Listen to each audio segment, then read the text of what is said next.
রোজার অনেকগুলো আদব আছে, অনেকগুলো আদব আছে, তার ভিতরে অন্যতম 6টি আদবের কথা আপনাদের কাছে আরোপণ করব, সমর্থন করবেন।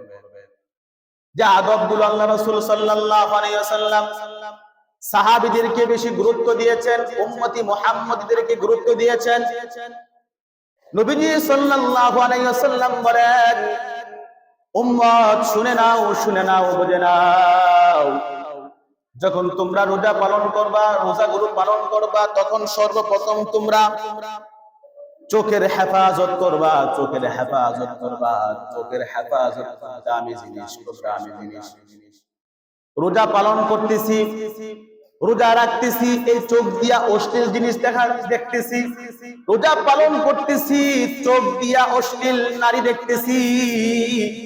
রোজা পালন করতেছি, এই চোখ দিয়া অশ্লীল কাজ কর্ম দেখতেছি। রাসূল বলেন, না, রোজার অন্যতম আদবের ভিতরে একটা আদব হচ্ছে চোখকে নিয়ন্ত্রণ করা, চোখকে হেফাজত করা রোজার আদব। সুবহানাল্লাহ। চোখকে সংযত করতে হবে।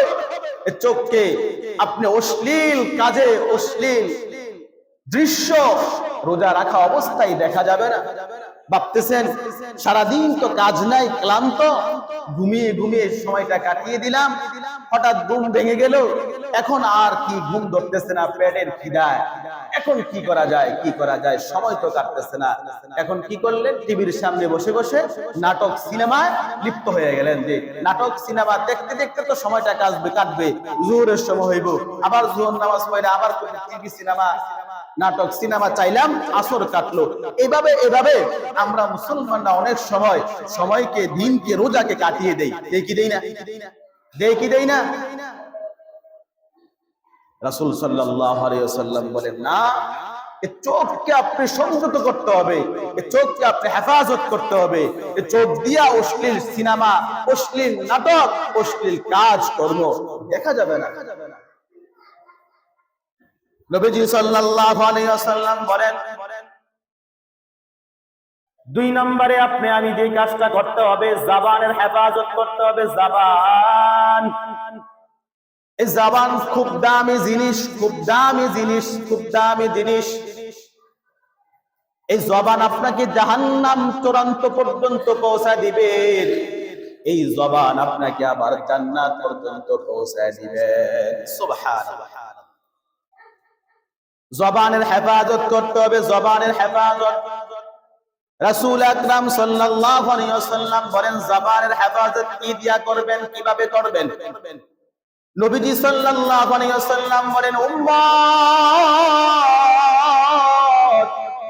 রোজা রাখা অবস্থায় জবানের হেফাজত কিভাবে করবেন, রোজা না থাকা অবস্থায় জবানের হেফাজত কিভাবে করবেন? বেশি বেশি করে রাসূল সাল্লাল্লাহু আলাইহি ওয়াসাল্লামের উপর দরুদ পাঠ করবেন। জবান হেফাজত করে দিবেন। তিনি কে? আওয়াজ দিয়ে বলেন, তিনি কে? বেশি বেশি পড়ে দরুদ পাঠ করবেন। বসে আছেন, সাল্লাল্লাহু আলাইহি ওয়াসাল্লাম, সাল্লাল্লাহু আলাইহি ওয়াসাল্লাম, সাল্লাল্লাহু আলাইহি ওয়াসাল্লাম, এভাবে তেলাওয়াত করবেন, বেশি বেশি দরুদ পাঠ করবেন। নবীজি সাল্লাল্লাহু আলাইহি ওয়াসাল্লাম বলেন, আরো বলেন, এই জবানকে হেফাজত করার জন্য আপনি কোরআন তেলাওয়াত করেন, অর্থাৎ রমাদানে আরো বেশি কোরআন তেলাওয়াত করেন, কারণ রমাদানে আল্লাহ রাব্বুল আলামিন কোরআন নাজিল করেছেন। কোরআন সুবহানাল্লাহ। শাহরু রমাদানাল্লাযী উনজিলা ফীহিল কুরআন হুদাল লিন-নাস। কোরআন সুবহানাল্লাহ। আল্লাহ রাব্বুল আলামিন এই রমাদানে কোরআন নাজিল করেছেন মানুষের হেদায়েত পাওয়ার জন্য, হেদায়েতের জন্য। সুবহানাল্লাহ পড়েন। অথচ আমি এই কোরআনের নাজিলের মাসে কোরআন তেলাওয়াত করি না, কোরআন তেলাওয়াত না করে নিজের সময়টাকে অযথা সময় নষ্ট করি, গালির ভিতরে লিপ্ত থাকি, অন্যের সমালোচনায় লিপ্ত থাকি, অন্যের গীবত শাকায়াতে লিপ্ত থাকি। 3 জিনিসের কারণে, 3টা কারণে আপনাকে জাহান্নামে যেতে হবে। 1 নম্বরে, ও গুণগরের মুসলমান, শুনে নাও, বুঝে নাও, 1 নম্বরে মিথ্যার কারণে জাহান্নামে যেতে হবে। জবানকে মিথ্যার জন্য জবান আপনাকে জাহান্নাম পর্যন্ত পৌঁছায় দিবে। জবান 1 নম্বরে মিথ্যা, 2 নম্বরে গীবত শাকায়াত, 2 নম্বরে কি গীবত শাকায়াত, 3 নম্বরে জিহ্বা নাড়ায়া নাড়ায়া অন্যের সমালোচনা করা। এই তিন কারণে বান্দা জাহান্নামে যেতে হয়, জাহান্নামে যেতে হবে। এজন্য এই জবানকে বেশি বেশি করে হেফাজত করতে হবে।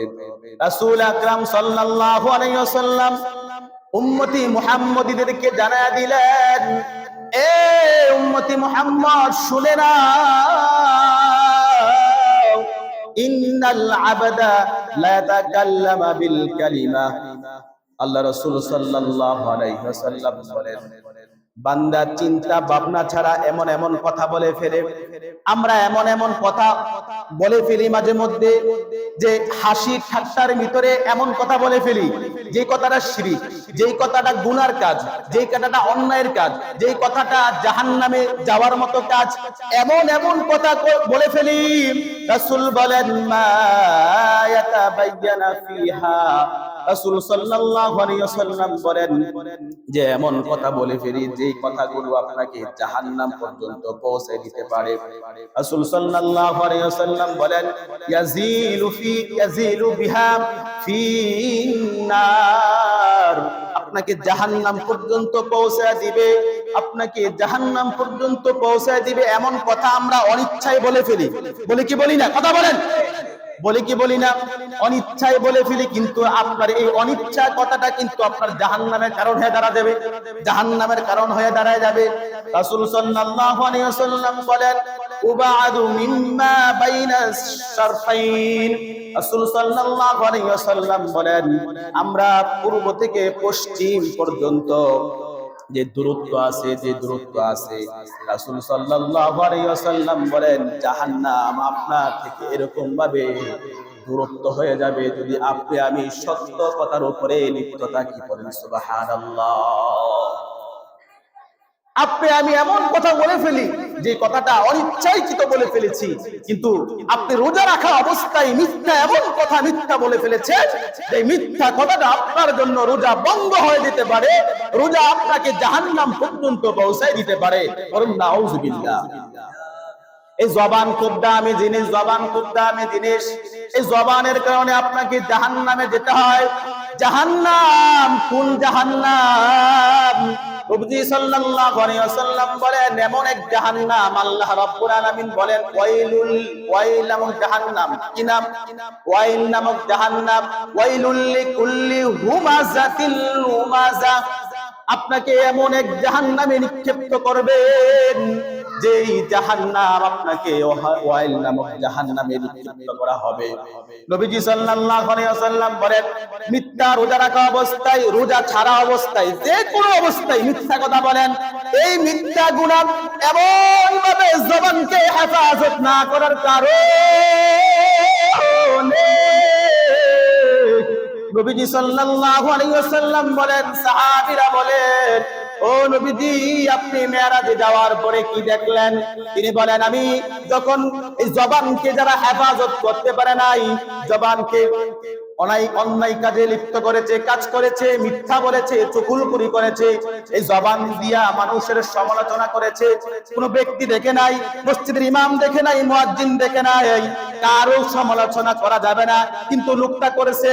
এই সমালোচনাকারী এই জবানকে নিয়ন্ত্রিত করতে পারে না, এমন ব্যক্তিকে নবীজি সাল্লাল্লাহু আলাইহি ওয়াসাল্লাম বলেন, কিয়ামতের ময়দানে আমি দেখতে পাইলাম তাদের মাথা আর তার পা, মাথা থাকবে নিচের দিকে, পা থাকবে উপরের দিকে। বলি নাউযুবিল্লাহ।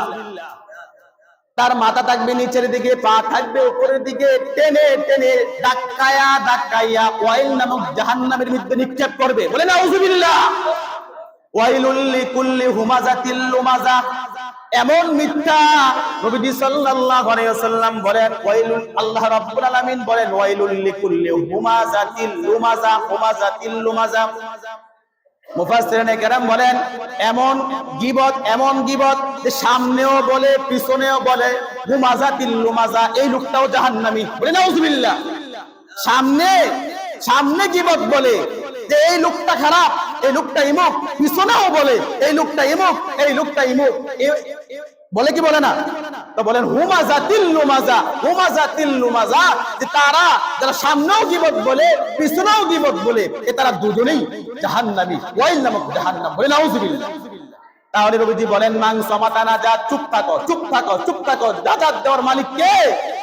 নান সামাতানা যা, চুপ থাকো, চুপ থাকো, এই জবানকে হেফাজত করো। সামনেও গীবত বলা যাবে না, পিছনেও গীবত বলা যাবে না। ওয়াইলুল লিকুল্লি হুমাজাতিল লুমাজা। পড়েন সুবহানাল্লাহ। সামনে সামনে গীবত বলা যাবে না। আপনি ইমুকের দালাল হয়ে গেছেন টাকা খাওয়ার কারণে, বলা যাবে না। ইমুককে ইমুক বলা যাবে না, ইমামকে বলা যাবে না, না পিছনেও বলা যাবে না। আশ্চর্য ব্যাপার, আমরা কি বলি? পিছনেও গীবত করি, সামনেও গীবত করি। গীবত তো করা যাবে না। ওই লুল্লি কুল্লি হুমাজাতিল লুমাজা, ওয়াইল নামক জাহান্নামের জন্য আপনি প্রস্তুত হয়ে থাকেন। বলে নাউজুবিল্লাহ। এই জবানকে হেফাজত করবে। জবান জবান জবান আপনাকে জাহান্নামে নিয়ে যাবে, আবার এই জবান আপনাকে জান্নাতে নিয়ে যাবে। জবান দ্বারা বেশি বেশি দুরূদ পাঠ করেন, জবান দ্বারা বেশি বেশি কোরআন তেলাওয়াত করেন, এই জবান দ্বারা বেশি বেশি আল্লাহর জিকির করেন। লা ইলাহা ইল্লাল্লাহ, লা ইলাহা। বেশি বেশি করে জিকির করেন, আল্লাহর জিকির করেন, আল্লাহর জিকির করেন। আশ্চর্য ব্যাপার, রোজা রাখা অবস্থায়, রোজা রাখা অবস্থায় এই মুখকে, জবানকে নিয়ন্ত্রণ করতে পারি না। এই জবান মিথ্যা আর গীবত আর সমালোচনার ভিতরে লিপ্ত থাকে। আমাদের জবান, মুসলমানের জবান, সাহাবীরা রাসূল সাল্লাল্লাহু আলাইহি ওয়াসাল্লাম কঠোরভাবে নিষেধ করেছেন, না এই জবান দ্বারা মিথ্যা কথা বলা যাবে না। রোজা থাকা অবস্থায়, রোজা ছাড়া অবস্থায়। নবীজি